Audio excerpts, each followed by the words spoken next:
Good evening and welcome. Tonight we open the gates to a story that bends time, power, and fate. The Atlas Six, Olivia Blake. Novel summaries in English. If you find this summary helpful, don't forget to like this video, subscribe to Novel Whisper Official, and comment below the title of the novel you'd like us to summarize next. We'll make it happen soon. The night is alive with secrets. Imagine walking through a city that has existed for millennia, its streets layered with the footsteps of empires, its stones whispering the weight of history. Somewhere beneath the surface, buried in shadows, lies the impossible, the Library of Alexandria.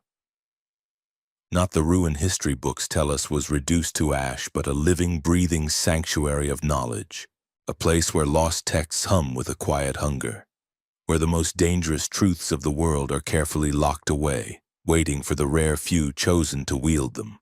6 names, 6 people, 6 prodigies, each with power that bends reality itself. They are called the Alexandrians, heirs to an ancient society that claims to be the guardian of humanity's greatest secrets. The offer placed before them is as seductive as it is cruel. Join the society, gain access to knowledge beyond imagination, and inherit the power to shape the future of the world. But there is a catch. Only 5 can remain. One must fall. The first of the 6 is Libby Rhodes, a woman whose magic is tied to the laws of physics themselves. She can manipulate matter, bend it to her will, and shape the physical world with the elegance of an artist. But Libby is not alone in her gift. Standing beside her, both rival and reluctant partner, is Nico de Verona. He too wields physical magic, though his is sharp-edged, reckless, and chaotic, a mirror that reflects Libby's own intensity back at her. Together they form a storm, one made of order and disorder, gravity and entropy, brilliance and destruction. Their rivalry is so fierce it borders on intimacy, each unable to exist without testing the other. Then comes Reina Mori, quiet yet fierce, with roots that reach deeper than the soil itself. Nature bends toward her. Plants twist at her whisper, vines obey her silent will. But Reina is not just a gardener of the earth. She is a guardian of its secrets, carrying a past she rarely shares. A lineage tied to powers ancient and misunderstood. She is the stillness before the quake, the seed that contains both life and death. Parisa Kamali enters like a shadow draped in silk. She is a telepath, able to slip into minds as easily as one might open a door. With her beauty and her secrets, she is both temptation and terror. For those who cross her, there is no privacy, no refuge. Their most hidden fears, desires, and sins are laid bare before her. She knows that knowledge is power, and she intends to wield it with precision. Beside her stands Tristan Kane, a man who sees through illusions, cutting through deception with a gaze as sharp as a blade. His life has been marked by survival, by clawing his way out of shadows others tried to keep him in. Where others see magic, Tristan sees the machinery beneath it, the truths that others cannot conceal. He is both feared and underestimated, and he knows how to use that to his advantage. And finally, there is Callum Nova. To some, he is charming. To others, he is monstrous. His gift allows him to manipulate emotions, to reach into the hearts of others and twist their will to his own. Is he a master of empathy, or a puppet master pulling strings? To be near him is to question your own desires, your own choices. His power is the most invasive of all, and he wields it without apology. These 6, drawn from every corner of the world, are brought together by one man, Atlas Blakely. He is the guardian of the Alexandrian society, the gatekeeper to its infinite halls of knowledge, and the arbiter of their fate. He does not speak of mercy. He does not promise safety. He offers only opportunity with a single merciless stipulation. After 1 year of study, only 5 of them will remain. The 6th will be eliminated. As they stand before the gates of the library, The six are strangers bound by ambition, fear, and an unspoken understanding that the others are not just allies, but obstacles. The door creaks open and golden light spills out, illuminating faces that will become friends, lovers, and rivals. Perhaps even executioners. In this moment, they are all the same, chosen. In 1 year, that sameness will end. Knowledge demands sacrifice, and power always takes its due. The air inside the Library of Alexandria tastes different, like ink and ozone, as if every word ever written lingers in the atmosphere, vibrating against your skin. The six initiates step over the threshold and find themselves dwarfed by a cathedral of knowledge. Bookshelves tower higher than sight, climbing into darkness, their spines glimmering faintly in the golden glow of lanterns suspended from nothing. Staircases spiral upward, leading to galleries that seem to stretch forever. Some books whisper as though alive, fluttering their pages when a curious gaze lingers too long. Others thrum with restrained power, radiating the pulse of the universe itself. Atlas Blakely moves among them like a priest in his temple, his voice calm, commanding, and unsettlingly certain. He explains that the library has existed since the fall of the original Alexandria, not destroyed but hidden. A sanctuary of forbidden knowledge preserved from time, containing the collective wisdom of civilizations long gone. Within these walls, reality is pliable. Languages thought dead continue to evolve. Magic thought lost breathes between the spines of ancient tomes. To be an initiate here is to step outside of time, into a realm where knowledge itself is alive. But Atlas wastes no time reminding them of the price. 6 have been chosen, yet only 5 will earn the title of caretaker. The 6th will be removed. The word is delivered with such cold finality that none dare ask for clarification. They do not need to. The shadows of the library seem to hum with the weight of centuries of sacrifice. The message is clear. Knowledge is not free. It demands loyalty, obedience, and sometimes blood. The initiates exchange glances, each silently calculating. To succeed, they must master the texts housed here, contribute to the society's endless pursuit of knowledge, and prove themselves more valuable than at least one of their companions. Failure means annihilation. Survival requires brilliance, but brilliance alone may not be enough. It is in this cathedral of thought that their masks begin to slip. Libby and Nico, with their shared gift for controlling physical forces, are forced to work together despite their lifelong rivalry. Sparks fly, sometimes of passion, often of irritation, as each attempts to outdo the other. Reyna withdraws into herself, her power over nature both a strength and a source of isolation, as though the library itself recognizes her as an intruder.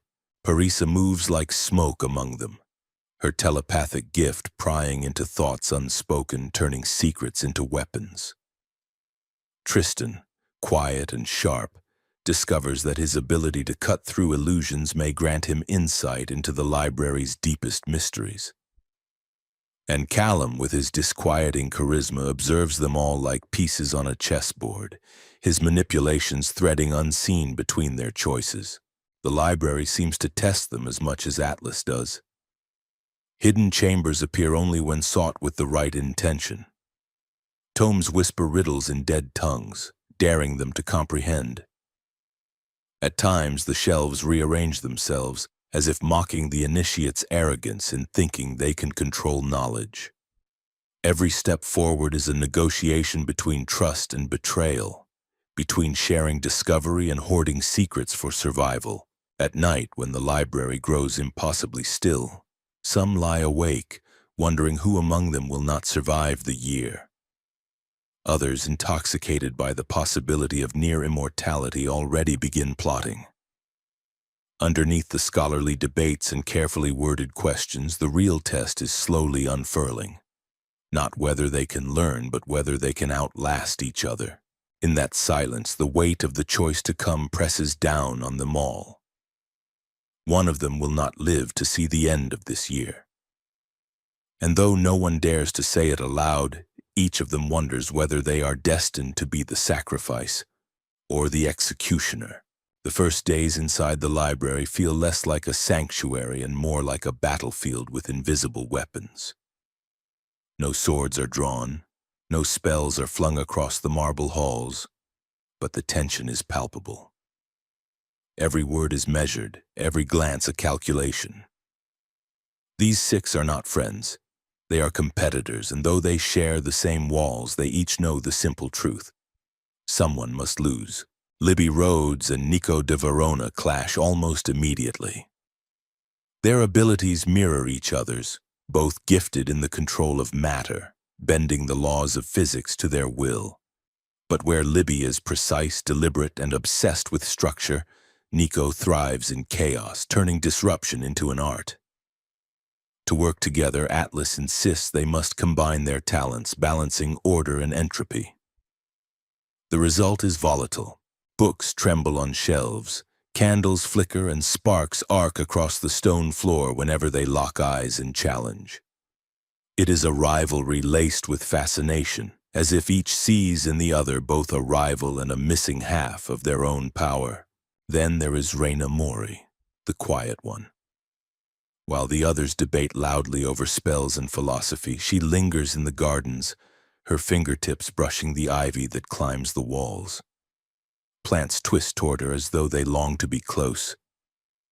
Yet she feels the weight of expectation pressing harder than the roots she commands.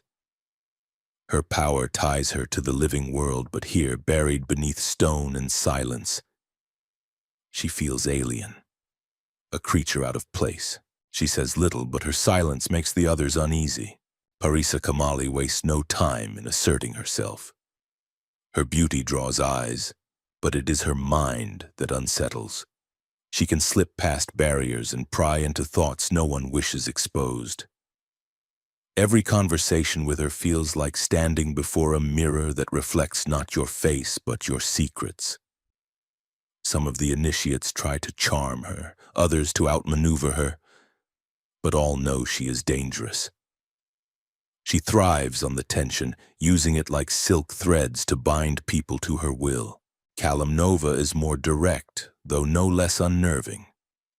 He manipulates emotions as if they were strings on an instrument. To him, people are violins to be plucked and tuned, their feelings bent until they play the melody he desires. His presence unsettles the group.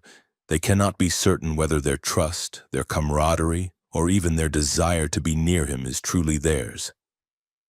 Callum does not deny it. He embraces the role of the manipulator, his smile daring anyone to challenge him. And then there is Tristan Kane. He speaks the least, but when he does, his words cut deeper than any blade. His power allows him to see through illusions, not just the magical glamour woven into books and rooms, but the lies people tell themselves. To stand before Tristan is to risk exposure, and though he lacks the flamboyance of Nico or Parisa, his quiet intensity marks him as someone not to be underestimated. Together, these 6 form a circle bound by secrecy, but already the fractures begin to show. Who among them can be trusted? Who is already plotting betrayal? The society has promised them the world, but each realizes that trust is both a weapon and a liability. They are not simply scholars. They are predators circling the same prize, waiting for weakness. And somewhere, hidden among the towering shelves of the library, truths older than nations wait to be unearthed. Truths that could burn the world or remake it entirely. The days bleed into nights within the library, though time here doesn't move as it should. The air carries the weight of centuries, and in that weight, the initiates discover their first real taste of what it means to wield limitless knowledge. They are given access to tomes older than civilization, pages bound in leather that feels warm to the touch, words written in scripts no human tongue should have ever been able to speak. And yet somehow they understand. The library doesn't just house knowledge. It seeps it into their minds like ink through parchment. Libby sits at a long oak table, fingertips resting lightly on vellum pages filled with equations that bend gravity and warp time. She feels the thrill of comprehension, as though the library is peeling back the universe layer by layer just for her. She wants to catalog everything, to master every theorem, every formula, but there is always more, an endless hunger that keeps her awake. Each night she swears she will stop, and each night she is still awake when the dawn light filters down through skylights that may not even exist. Across the hall, Nico prefers chaos. He lounges on a pile of books, flipping through a text that thrums with unstable energy, experimenting by tearing holes in the air and stitching them shut again. His laughter echoes in the dark when he feels the raw power at his fingertips. To Nico, the library is not a prison but a playground, though his recklessness sends shivers down Libby's spine. She sees in him not just a rival but a mirror, a reflection of everything she could become if she surrendered to recklessness. Parisa moves differently.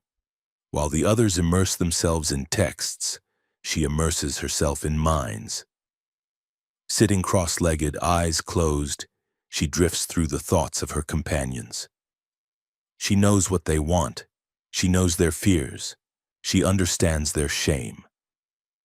When she looks at you, you feel exposed, like your soul is on display. For Parisa, the library is not about the pursuit of truth.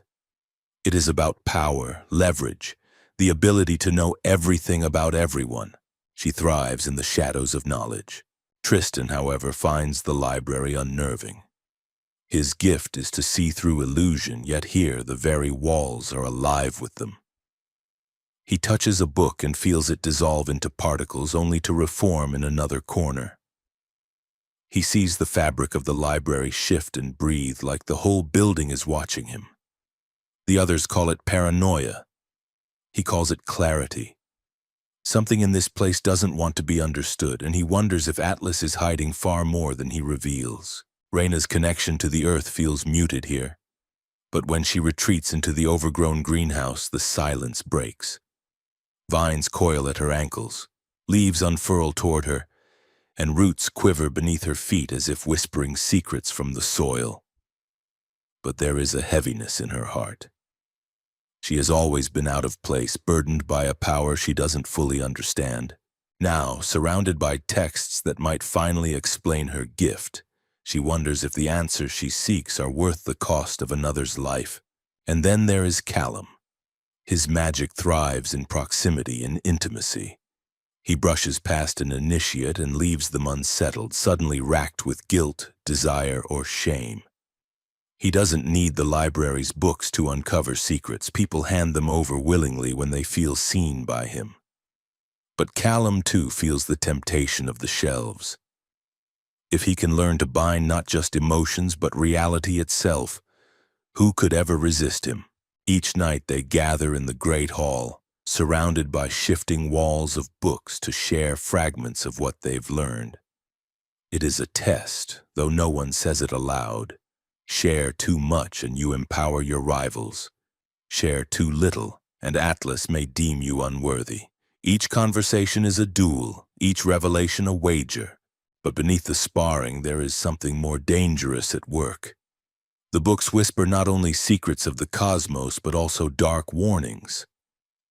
Knowledge here is not passive. It demands attention, demands sacrifice. A single careless word, a misstep in a spell, can unmake the mind or unravel the body. Already the library has claimed more initiates than any of them care to count. They are not students. They are inheritors in a game designed to weed out the weak. And though none of them admit it, the temptation is working. Power is a drug, and the library is the most potent dose of all. The deeper the initiates wander into the library, the more they sense its appetite. This is no ordinary archive. It is alive, its shelves shifting like a labyrinth that rearranges itself when no one is looking. Books breathe in the silence, their spines pulsing faintly as though each volume contains a heartbeat. Some tomes open of their own accord, releasing pages that drift into the air like pale moths. Others remain sealed shut, their covers hot to the touch, as if warning away unworthy hands. It is here, among the hidden corridors, that the initiates begin to glimpse the true power of what they've been invited to guard. Knowledge does not merely sit on shelves. It seeps into them, curling around their minds, offering glimpses of truths too vast to hold. A phrase whispered from an ancient scroll can alter the way they see reality. A single symbol can tilt the balance of their power. But every revelation comes with a cost, and the library seems to enjoy demanding payment. Reyna feels it first. When she presses her palm against the glass walls of the greenhouse, the vines stir, whispering in a language only she can hear. They tug at her, urging her deeper, asking her to remember who she is and where her gift truly comes from. She resists, but the pull is constant, a reminder that her roots may be entangled with something older, darker, and infinitely more dangerous than the others realize. Meanwhile, Callum is busy weaving webs of control. His talent for empathy, not the gentle kind but the invasive, domineering kind, allows him to manipulate moods with a mere touch, a fleeting glance. He experiments on his fellow initiates, twisting their doubts and insecurities until they snap. To Callum, the library is a playground where he can test the boundaries of influence. He wonders which of his companions will break first, and whether their collapse might help him secure his place as one of the chosen five. Parisa plays a different game. Her telepathy gives her access to the truths the others hide, and in the library those truths are amplified. She slips into minds without permission, brushing against memories, desires, and fears that even their owners wish to forget. She sees through facades, stripping everyone bare. For her, the challenge is not whether she can learn from the books, but whether she can manipulate the others into serving her ambitions. To Parisa, the library is not a school, it is a battlefield, and knowledge is the sharpest weapon. Libby and Nico, though, are forced into uneasy partnership. Atlas demands they study together, combining their powers of physical magic. For Libby, this is both exhilarating and infuriating. She thrives on structure, on rules, on precision, while Nico treats magic like a reckless game, bending gravity until the walls shudder, tearing open rifts in the air just to see what happens. Their arguments are constant, sparks of fury and brilliance colliding in equal measure. But beneath their rivalry runs something neither wants to name. An intimacy forged by their shared gift, a pull that feels like gravity itself. And then there is Tristan, silent, watchful, always observing. His ability to pierce through illusions grants him a perspective the others cannot comprehend. To him, the library is not just a temple of knowledge, but a place of masks. He sees the lies in their posturing, the cracks in their confidence. When he looks at the others, he sees the truths they hide from themselves. And though he does not speak them aloud, the knowledge weighs on him like a blade he is unwilling to wield. Slowly, an undercurrent of suspicion seeps into their circle. The library is not a neutral ground. Its walls are listening. Its books are watching. And each initiate begins to wonder if the true test is not what they learn, but how far they are willing to go to protect what they've learned. Trust begins to wither. Every alliance feels temporary. Every secret shared could become a weapon turned back against its giver.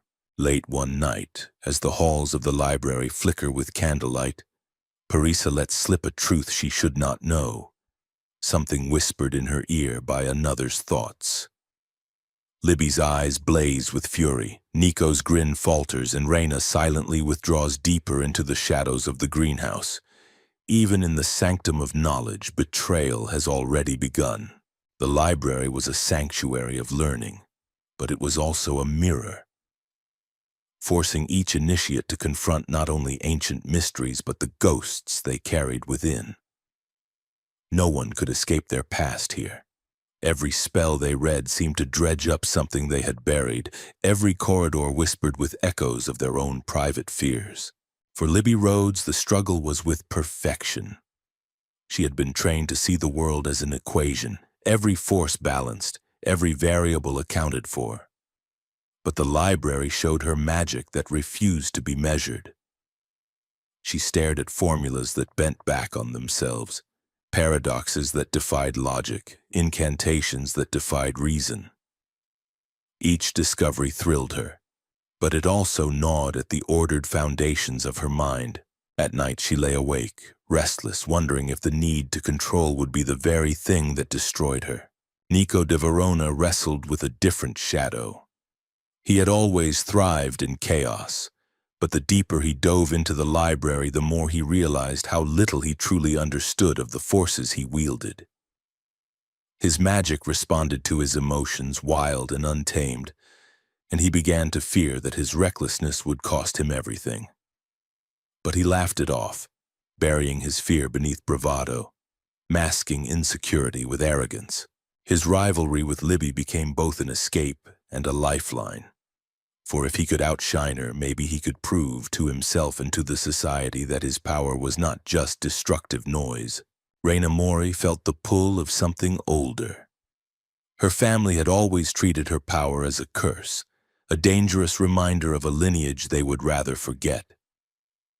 In the library's greenhouse, however, the plants embraced her like a queen returning home. Roots shifted to cradle her. Blossoms opened at her presence and vines whispered her name. Yet what they whispered was not comfort, but hunger. Raina realized her gift was not only life-giving but consuming, and she feared what it meant if the society encouraged her to let it grow unchecked. Parisa Kamali carried secrets no one else could bear. Her telepathy made her powerful, yes, but it also made her perpetually alone. She could never unhear the thoughts she stole, never unknow the shame, the fear, the desire that poured unbidden into her mind. The library amplified this, its books revealing truths that scraped at her consciousness. She knew more than anyone else, but knowledge without trust was a curse. She began to ask herself if she could never stop listening, could she ever truly be loved? Or would every bond she formed be poisoned by the knowledge she couldn't help but take? Tristan Kane faced the most disorienting of all revelations. His power, once a tool for survival in a harsh world, now forced him to see the library as it truly was. The illusions woven into its shelves dissolved before his eyes, leaving only an endless shifting void where books floated like stars in a dark galaxy. The others saw endless corridors of marble and light. Tristan saw the truth, and it terrified him. What was the library hiding? What had Atlas brought them here to do? And why did he, of all people, have the sight to perceive it? Even Callum Nova, so certain of his mastery over others, found himself haunted.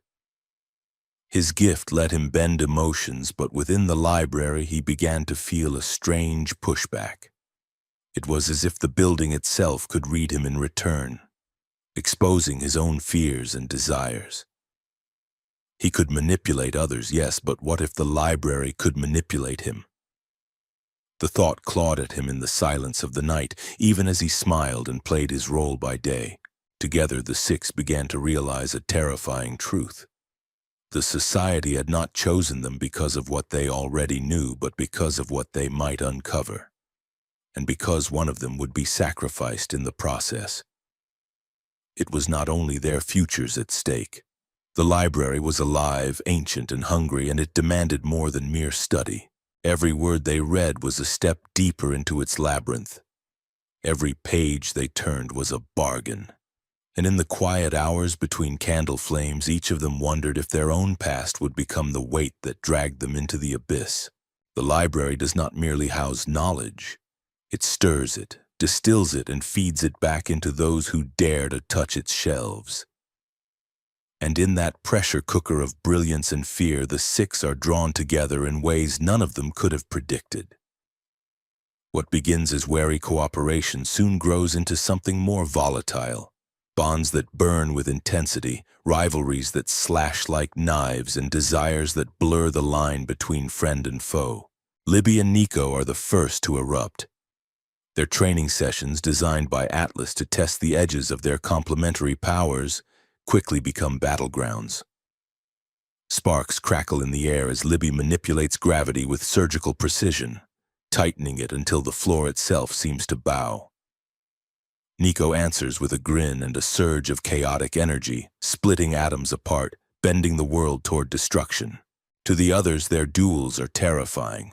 Books fly from shelves, the marble floor groans, the air shimmers as though it might split. But to Libby and Nico, the conflict is intoxicating. They thrive on each other's pressure, drawn into a dangerous orbit where hatred and fascination are inseparable. When Nico laughs in the middle of a duel, it's hard to tell if he's mocking her or admiring her. When Libby counters with precision that borders on cruelty, she wonders if she hates him or needs him more than anyone else. Parisa, always watching, notices. She knows the currents of desire when they ripple through a room. She can taste them, breathe them, bend them. She leans into this power, weaving her presence between her rivals. With a glance, she plants doubts in their minds. With a touch, she draws out their hidden wants. For her, knowledge of someone's heart is more potent than any spell. And here, in a place where everyone is already calculating who must be sacrificed, her skill becomes both weapon and shield. The others cannot decide whether they crave her or fear her. Often, it is both. Callum is less subtle. He does not need to guess at anyone's emotions. He can twist them with ease. He can make someone feel love or shame or rage simply by being near. He toys with the group like a puppeteer, tugging at strings, pressing just enough to see who will break. He is the most feared among them, not because of brute strength, but because his power strips away autonomy itself. To trust him is to surrender control, and none of the six are comfortable with that. Yet his charisma is undeniable, and even as they resent him, they cannot help but feel his pull. Reyna watches from the shadows. Her gift is quieter, subtler, but no less formidable. The plants whisper to her at night, roots and vines shifting toward her in recognition. She is bound to the earth in ways the others cannot understand. A living bridge between humanity and nature's deepest mysteries. But Reyna is haunted by isolation, by the fear that she is too strange, too other to belong anywhere, even here among the extraordinary. She withdraws, her silence like a wall, but within her chest something dangerous is growing. And Tristan, the outsider, the one who sees through illusion, begins to sense cracks in the society itself. When he gazes into the shelves, he does not see the marble halls or gilded staircases. He sees something darker. Shadows coiling, pages that shift when no one looks, and a library that is not simply a vault, but a predator. He keeps this knowledge to himself, but the weight of it presses on him. To see the truth, always, is to live with the burden of knowing when others lie, when reality bends, when the floor beneath your feet is not what it seems. As weeks pass, the six draw closer and push further apart in equal measure. A glance shared in confidence one day becomes a weapon wielded in betrayal the next. A whispered secret becomes a bargain struck in the dark. The line between ally and enemy blurs until none of them are certain who they can trust. The library feeds on this. Its shelves shift more violently, its books seem to hiss louder as though amused by their paranoia. The initiates begin to realize that the library does not merely contain knowledge, it manipulates it. And if they are not careful, it will consume them whole, body and mind, leaving nothing behind but ink on a page. And always, in the back of their minds, the same question grows louder. Who among them will not survive the year? Who will be the one to fall? The promise of limitless knowledge is intoxicating. But the library is not a gift. It is a crucible, and the first trials make this truth undeniable. Atlas gives them tasks, not instructions, not lessons, but puzzles wrapped in riddles. Problems that force them to unravel the very essence of magic itself. Each initiate is asked to probe deeper into their craft than ever before, to push until the boundaries of what they thought possible begin to break. Libby and Nico are ordered to work together again, not to spar, but to blend. At first, they fight the idea, her obsession with order colliding with his love for chaos.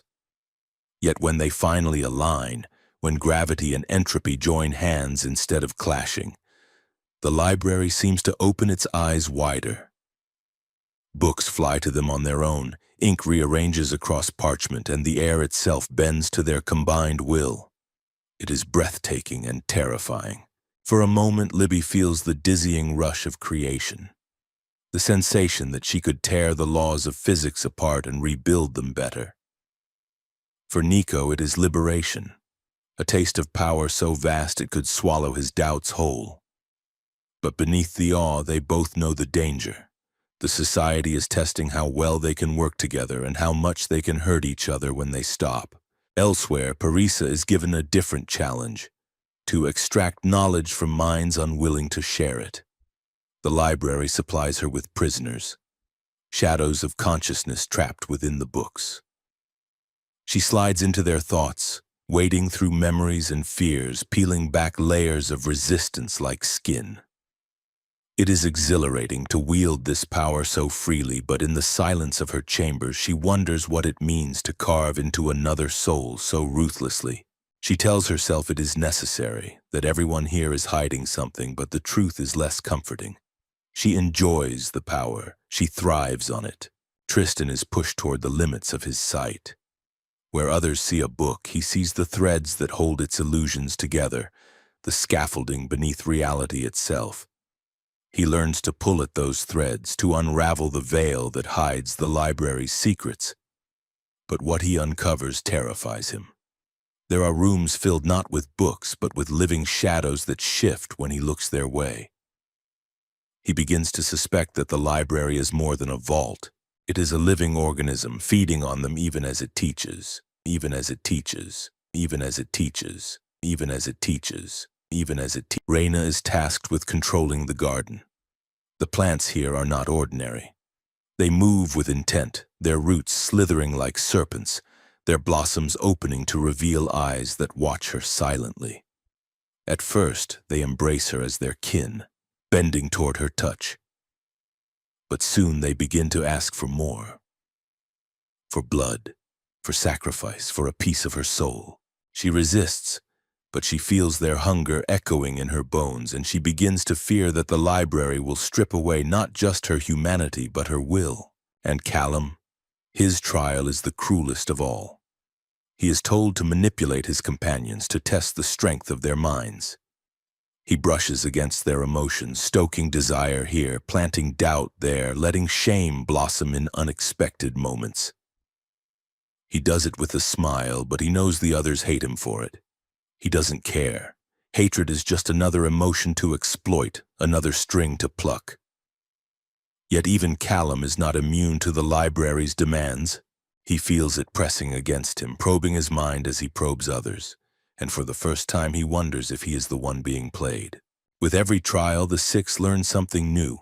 About magic, about each other, about themselves, but with every revelation comes a cost.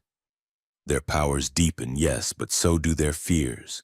Their rivalries sharpen into blades, and their bonds twist into snares.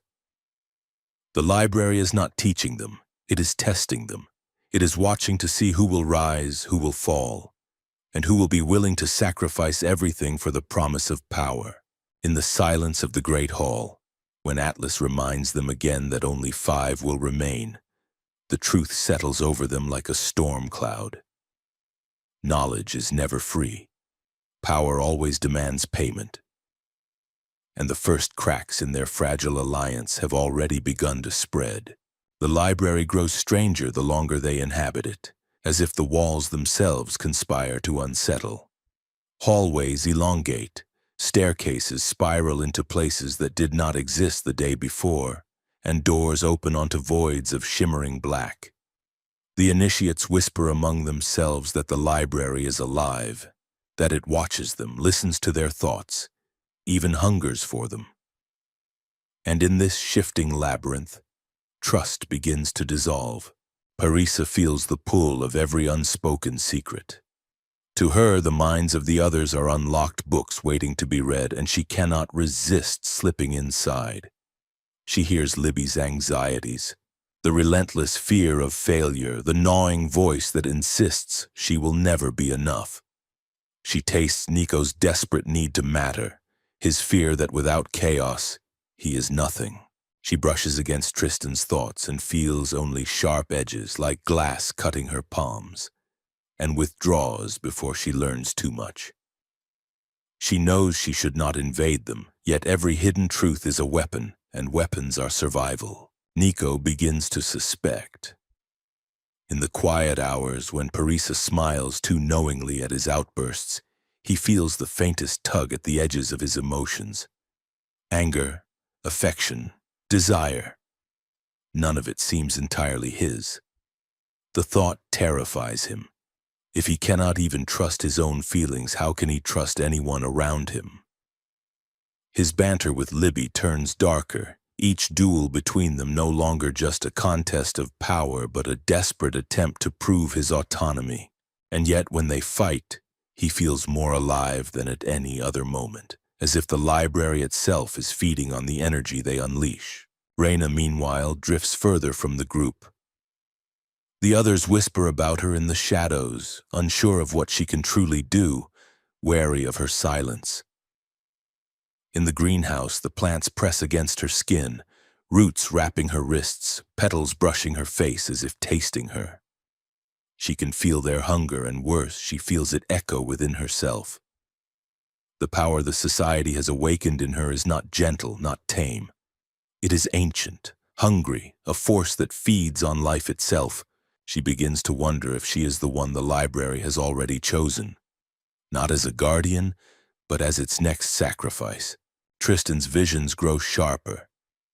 Where the others see grand illusions of marble, he sees the skeletal frame of the library's magic, threads of reality twisting and fraying. He begins to suspect that Atlas has hidden truths even from them, that the society's noble mission is a mask as fragile as the illusions he tears apart with his sight. But he cannot reveal what he sees, not yet. To tell the others would be to show his hand, to risk becoming their target. So he watches, waits, and carries the burden of knowing that everything around them is a carefully crafted lie. And then there is Callum. For him, mistrust is not a burden but a gift. He leans into it, stirring doubt, fanning jealousy, watching as the others stumble. His empathy is invasive, manipulative. He can reach inside them, twist their emotions, and leave them unsure of where their feelings end and his influence begins.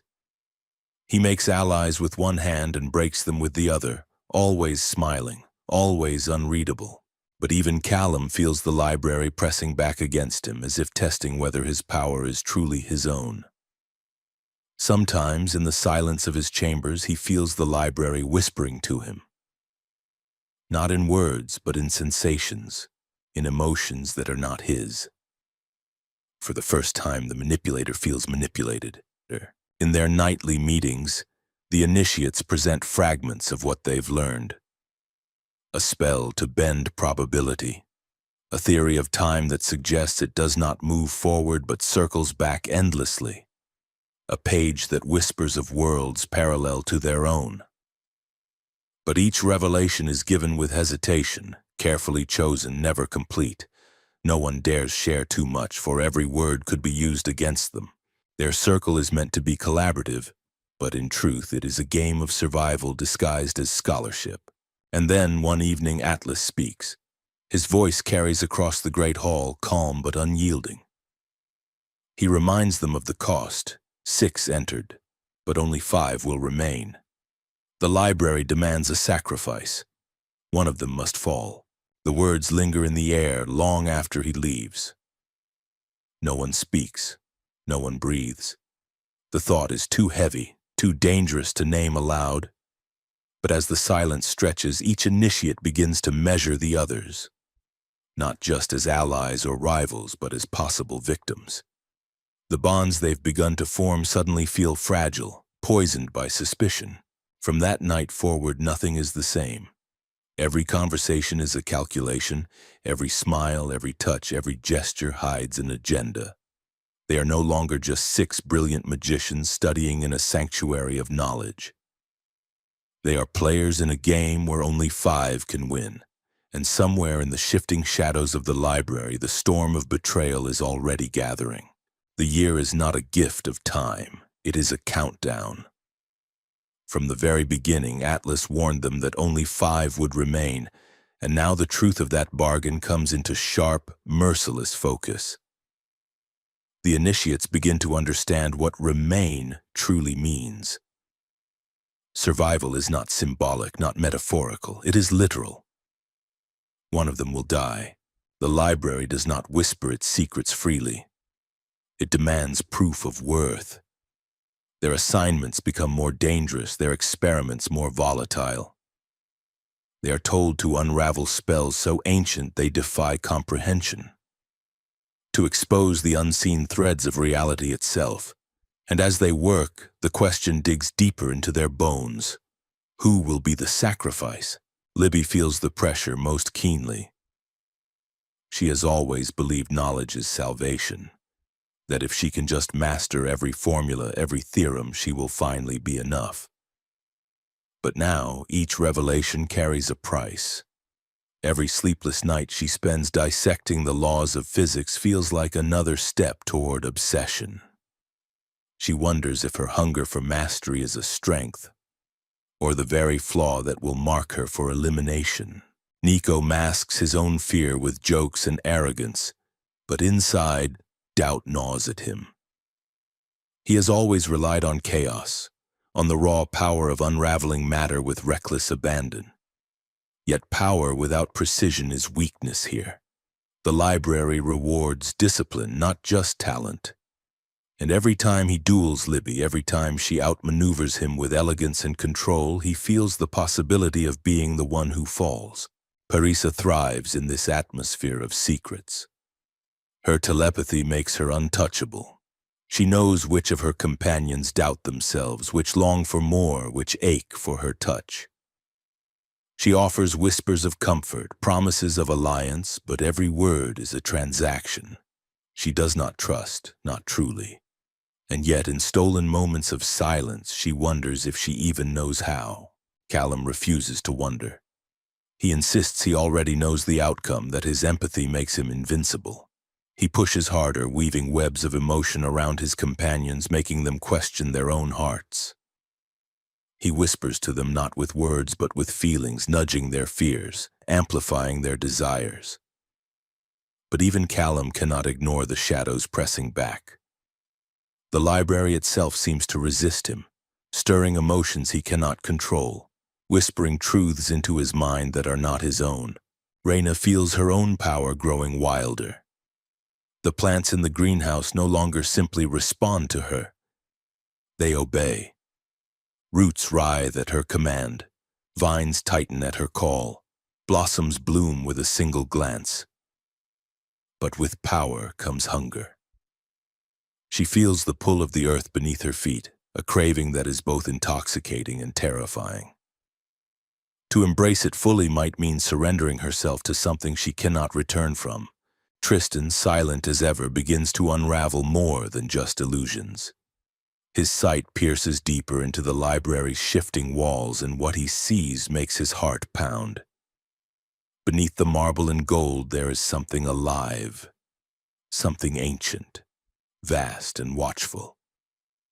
He sees shadows move where no shadows should be, feels eyes on his back when no one is there. The others think he is paranoid, but Tristan knows. The library is not simply a sanctuary, it is a predator, and they are its prey.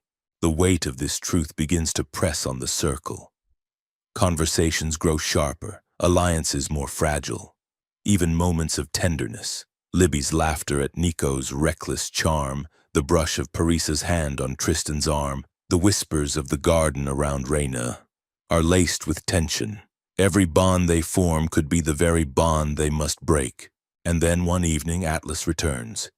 His expression is unreadable, his words precise. He tells them the time for learning is ending. Soon they will face the final decision. 6 will not become 6. 5 will remain.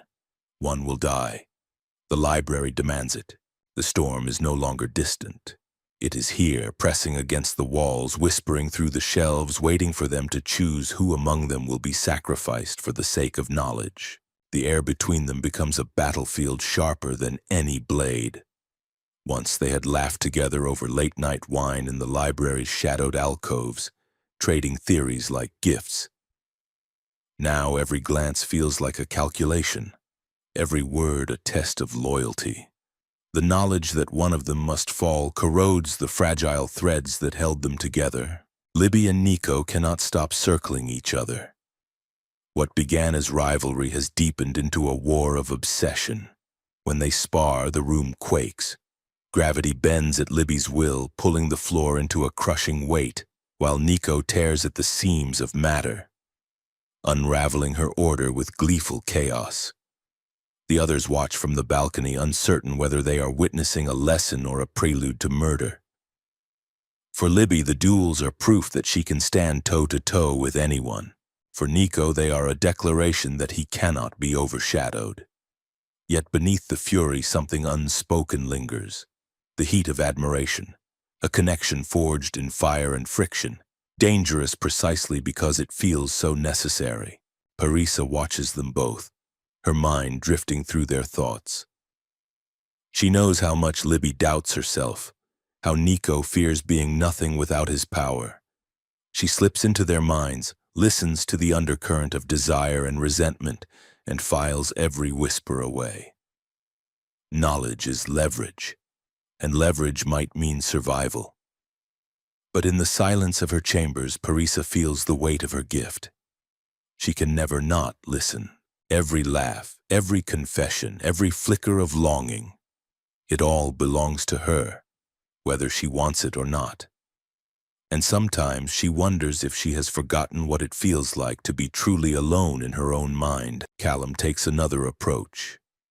He has no need to read minds when he can twist emotions themselves. With a brush of his hand, a glance, a word pitched just right, he can unravel loyalty or ignite desire. He watches as distrust blooms in the circle like poison. When Nico grows reckless, Callum stokes his arrogance. When Libby questions herself, Callum feeds her doubt. He is the storm behind the storm, a manipulator who knows that in a game where one must fall, sowing discord might be his greatest weapon. Yet there are moments when he feels something shift, a tug at the edges of his own heart. The library, vast and alive, whispers feelings into him that are not his own. For once, the puppeteer wonders if he is being puppeted. Raina, meanwhile, feels her own bonds shifting. The plants in the greenhouse, once gentle companions, now whisper with hunger. Roots press against the glass, vines curl tighter, flowers bloom and wither in the space of a breath. She feels her power deepening, branching into something more ancient than she understands. But the others eye her silence with suspicion. She hears it in the way they speak about her, the doubt in their voices. She wonders if they already see her as the sacrifice, if her own isolation has doomed her. And then there is Tristan. He keeps his distance, his gaze sharp as a blade. He sees through illusions the library projects, and what he finds beneath them is unsettling. The marble walls are not walls at all, but shifting veils, behind which something darker writhes. He senses the truth pressing at the edges of their world. The library is no mere archive. It is alive, ancient, and hungry. Atlas never said who they were really serving, and Tristan, with his cursed sight, cannot unsee it. The tension breaks in small, violent cracks. Arguments escalate into duels. Promises are broken as quickly as they are made. What had felt like companionship now feels like betrayal waiting to happen. Each of the 6 begins to weigh the value of the others. Who is worth saving, and who must be sacrificed? Atlas has forced them into a game where survival depends not just on knowledge, but on betrayal. And above them the shelves shift again, whispering like a storm building in the distance. The library seems to know that the choice is coming. It waits, it watches, and it hungers. The deeper the six descend into the library's endless corridors, the clearer it becomes that Atlas Blakely has not told them everything. He appears at irregular intervals, delivering assignments in his calm, measured tone, his eyes sharp with secrets. He never explains why these particular six were chosen, never clarifies what the society truly wants from them. Instead, he hints at mysteries beyond comprehension, nudging them toward discoveries that feel less like lessons and more like traps. It is Tristan who sees it first. His strange gift cuts through the illusions woven into the library's walls. Where others see marble arches and glittering shelves, he sees something shifting behind the stone. A vast machinery of symbols and shadows, an intelligence humming just out of sight. It unnerves him, this sense that they are not merely students but sustenance. He begins to wonder if the library is alive in a way no one has dared to articulate, feeding off their ambition, their fear, their rivalry. Parisa feels it too, though in her own way. When she drifts into the minds of her companions, she sometimes finds thoughts that don't belong to them, memories that feel foreign, voices that speak in languages she has never learned. The library's consciousness is not confined to parchment. It seeps into them, inhabits them. She does not tell the others everything she hears. Some knowledge, she decides, is safer when it is hers alone. But even as she guards these secrets, she wonders whether she is guarding them, or whether the library is guiding her toward keeping them. Callum refuses to show fear. He stands in the great hall with that ever-present smile, pulling threads of emotion from his companions like a puppeteer tugging at strings. But in the solitude of his chamber, he feels emotions that are not his own pressing against his chest. Rage, sorrow, longing. The library is manipulating him as he manipulates others. For a man who defines himself by control, the realization is intolerable. Reyna feels her own burden deepen. The greenery within the greenhouse has begun to grow too fast, too wild, bursting from pots and tearing through cracks in the stone. When she reaches out, they obey her every thought. But in the silence, she hears them whisper, urging her to let them consume, to devour, to root themselves in the flesh of her companions. She fears what she might become if she listens too closely. She fears, too, that the library already knows her secrets and is simply waiting for her to surrender. Libby and Nico are pushed harder than the others. Atlas demands they attempt impossible feats, to compress time into a single instant, to bend reality so far that it shatters and reforms under their hands. Working together is agony. She craves order. He thrives in chaos, and yet when they align, the results are extraordinary. They stand at the center of storms that warp the air, their powers colliding and merging into something that feels divine. The others watch with awe and dread, wondering if the pair will destroy each other before the society has a chance to choose who will fall. In these trials, the six begin to glimpse the outlines of something larger. The books do not merely contain knowledge, they record it. Every spell they master, every discovery they make is swallowed by the shelves, stored forever in the library's infinite memory. They are not just students, they are fuel, and Atlas knows it. One night, after a particularly brutal round of trials, Tristan corners Parisa in a shadowed hall. His eyes burn with truths too heavy to speak. He tells her what he has seen, that the library itself is not stone but something older, something alive, a construct that feeds on them. She listens, her expression unreadable, but her mind already races ahead. If the library is a living being, then who exactly is Atlas serving? And what does the library intend to do with them when the year is over? The conspiracy sharpens into focus. Atlas is no benevolent guide. He is a warden, a recruiter, a man bound to a master none of them can yet see. The society's promise of power, of immortality, is not a gift. It is bait. The library is not a sanctuary for knowledge. It is a trap, and they are its chosen sacrifices. But even knowing this, none of them can look away. The books call to them, whispering promises of power so immense it could topple empires. Each of the six is already too entangled, too hungry. The storm is no longer gathering in the distance. It is here, swirling among them, and one of them will not survive its strike.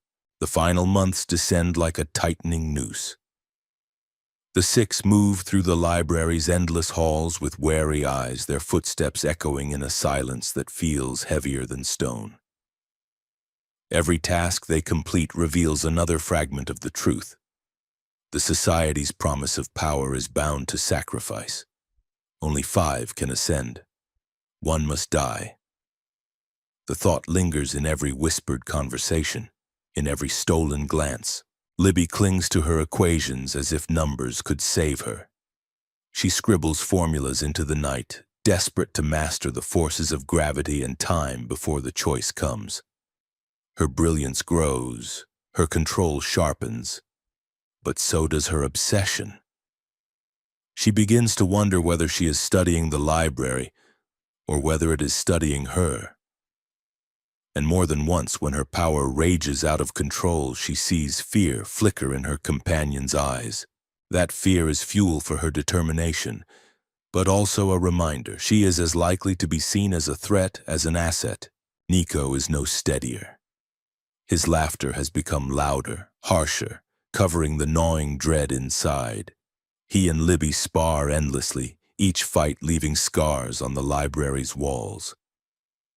Sometimes, when their magic collides in furious bursts of order and chaos, Nico imagines what it would take to end her, and then hates himself for it. Because in the same breath he realizes he cannot imagine existing without her. Rivalry and intimacy have become inseparable, binding them as much as they divide them. Parisa plays a subtler, colder game.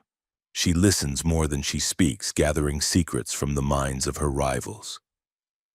She knows exactly what Reyna fears, what Nico hides, what Libby craves, and what Tristan refuses to admit even to himself. Each truth is a weapon, each whisper a piece on the board. And yet Parisa finds herself wrestling with loneliness, the ache of knowing that every bond she forms will be built on lies. She wonders if she is capable of love, or if she has long since traded that part of herself for power. Callum does not wonder. He embraces the role of the manipulator, tugging at emotions with deliberate cruelty. He can make someone feel the crushing weight of guilt or the rush of loyalty, and he uses it to destabilize the circle. To him, survival is a game of dominance. But there are moments, quiet, unguarded, when he feels emotions he knows are not his own. Fear, regret, longing. The library is pressing back against him, manipulating the manipulator. And in those moments his smile falters. Reyna grows stranger by the day. The greenhouse is no longer just a refuge. It is a cathedral of vines and roots that rise to her command, whispering in tongues older than civilization. They hunger, they crave, and she feels their desire as if it were her own. She begins to suspect her power is not simply a gift, but a bond, one that could consume her if she allows it. The others glance at her warily, unsure if the quiet, solitary girl is their weakest link or their most dangerous rival. Tristan's visions tear at him with increasing violence. The illusions of the library no longer fool him. Where his companions see endless shelves and marble halls, he sees a void of shifting shadows, a vast intelligence curling around them like a serpent. He begins to piece together the truth. Atlas is not their savior, but their handler. The society is not merely a sanctuary. It is a cage, and they are the experiment within it. The tension between them hardens into fracture. Conversations become games of strategy, each word carefully measured, each silence loaded with suspicion. A hand on a shoulder could be comfort or manipulation. A shared discovery could be a gift or a trap. The library is not merely testing their knowledge. It is forcing them to choose whom they are willing to sacrifice. And then comes the revelation, delivered with Atlas's usual calm detachment. The year is nearly over. The initiation will soon reach its end, and when it does, one of them will not simply be dismissed. One of them will die, erased from existence as if they had never been chosen at all. The library demands blood. The six stare at each other across the great hall. Friends, rivals, lovers, betrayers. For a year they have studied together, fought together, and bled together. Now each of them knows the truth. To survive, one of them must fall. And as the silence thickens like storm clouds before a downpour, each begins to imagine what it would mean to kill, or to be killed. The storm has broken, the game has begun, and there is no turning back. The storm is no longer metaphor. It prowls in the silence of the library, humming through the stone, curling through the pages of books that never should have survived history. Every choice the six make now is sharpened by the knowledge that one of them will not leave these halls alive. Conversations become weapons. Libby measures every word she speaks, terrified that a misplaced detail could be turned against her. Yet in her heart she burns hotter than ever, driven by the conviction that she is meant to be among the five who remain.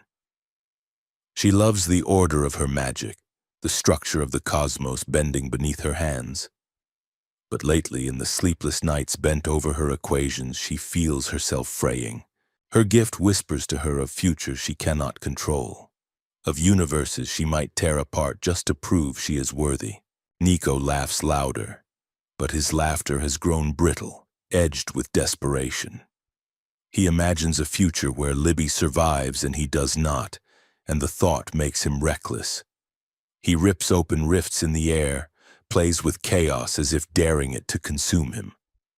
And still, when he looks at Libby, he cannot decide if she is his greatest rival or the only person who understands him. He fears that their bond, so volatile and electric, might be the very weapon one of them will use to end the other. Parisa slips deeper into the minds of her companions. She no longer asks permission. She glides past their defenses, gathering secrets that weigh on her like stolen treasure. She knows which of them doubts, which of them plots, which of them is already imagining blood on their hands. Yet she, too, is not immune. Sometimes in the dead of night she hears thoughts that cannot be hers, whispers that rise from the library itself. Ancient voices coil inside her mind, reminding her that knowledge is not just power. It is possession, and she wonders with growing unease if her mind is still her own. Callum wears his smile like armor, but cracks are beginning to show. He thrives on manipulation, bending emotions until his rivals stumble into traps of their own making. He whispers guilt into Libby's mind, strokes envy into Nico's, plants suspicion between Parisa and Reyna like seeds waiting to sprout. But lately emotions rise unbidden in his own chest. Terror that isn't his. Sorrow that doesn't belong to him. The library, it seems, has found a way to play his game better than he can. Reyna, drawn ever deeper into the greenhouse, feels her power evolve. The plants no longer just obey her. They worship her. Vines coil protectively at her feet. Flowers bloom when she breathes. Roots whisper of blood. She is no longer certain she is human. The others keep their distance, their mistrust growing sharper. Some see her as expendable, the quiet one, the easy sacrifice. But they do not see the way the library bends toward her, as if recognizing its own reflection in her veins. And Tristan alone sees the shape of the conspiracy. The illusions that cloak the library dissolve under his gaze, revealing the truth beneath. The society's sanctuary is not a temple at all, but a cage. Every spell they master, every secret they uncover, every truth they unravel, all of it is being consumed. The library is alive, and Atlas Blakely is not its master, but its servant. He tells the others what he has seen, his voice low, his eyes burning with certainty. But truth here is as dangerous as lies. Libby bristles, unwilling to believe the order she worships could be corruption. Nico wants to trust him, but fear makes him doubt. Parisa listens, her eyes unreadable, storing his words as leverage. Reyna hears, but part of her wonders if the library's hunger is simply her destiny. Callum only smiles because whether Tristan is right or wrong, the knowledge itself is another weapon for him to wield. The year draws to its end. Atlas gathers them one final time beneath the golden light of the great hall. His words are calm, precise, merciless. The time has come to choose. 6 cannot become 6. 5 will remain. 1 must fall. The library will decide, or they will. And as the shelves groan, as the air thickens like a storm about to break, the 6 look at one another, rivals, allies, lovers, enemies, and understand what is demanded of them. Knowledge will not be given freely. Power will not come without blood. The choice is here. The storm has arrived, and soon one of them will be gone forever. The final hours arrive like a tightening drumbeat. The library is no longer subtle in its demands. Corridors collapse and reform with violent shudders. Tomes leap from shelves as if alive, and the air vibrates with an electric charge that makes every breath feel stolen.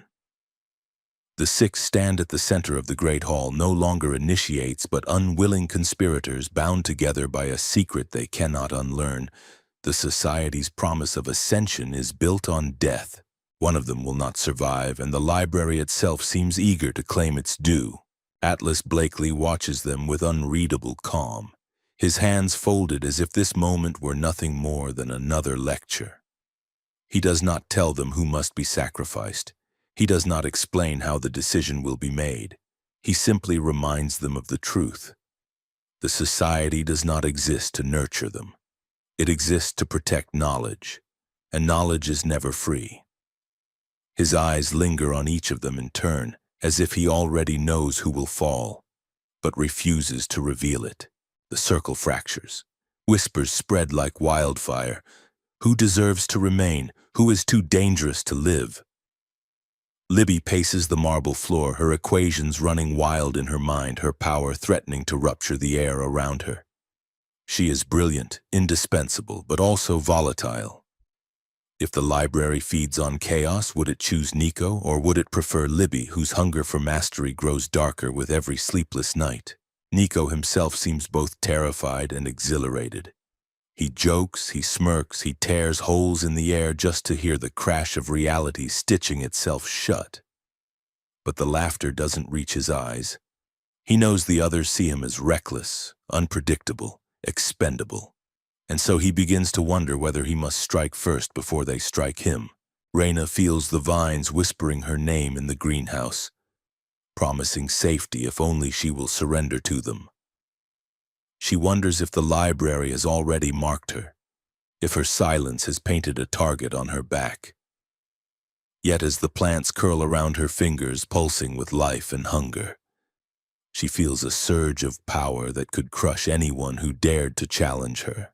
Parisa, wrapped in silk and secrets, has never been more dangerous. She knows too much.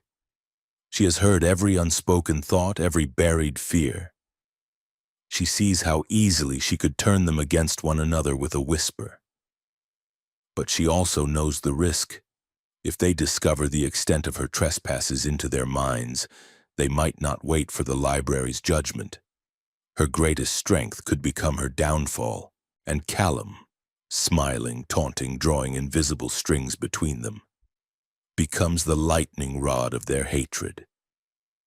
They see how he toys with their emotions, how he plants suspicion in their hearts, how he feeds the storm around them. Yet Callum shows no fear. He insists that he cannot lose, that he has already secured his place among the 5. Still, in the quiet moments when no one is watching, his mask falters, and the emotions he feels no longer seem to be his own. The library has found a way to play its own game, and even he cannot tell where his power ends and its influence begins. Tristan is the only one who sees the storm for what it truly is. The illusions of marble and candlelight peel away before his eyes, leaving only the raw, shifting void of the library's true form. He sees it reaching for them, hungry, patient, inevitable. The others argue over who deserves to survive, but Tristan knows the decision is not theirs to make. The library itself will choose, and its choice will not be merciful. And then it happens. The storm breaks. The choice is made. One of them falls, erased not just from life, but from memory. The survivors stand in the great hall, 5 instead of 6, and they cannot remember who is missing. The absence is a hollow ache, a shadow where a person once stood, but the library has consumed even the memory of their existence. Atlas smiles. The year is over. The 5 who remain are now full members of the Alexandrian society. The doors of the library open wide, and for the chosen, the world itself lies waiting. Power beyond imagination is theirs to command. But in the deepest corners of their minds, they sense the truth. The library has taken its sacrifice, yes, but it is not sated. It never will be. And so their story continues, not with triumph, but with the lingering echo of loss, the certainty that knowledge always hungers, and the quiet, inexorable weight of the storm that has only just begun. Just begun. Just begun. Just begun. Just begun.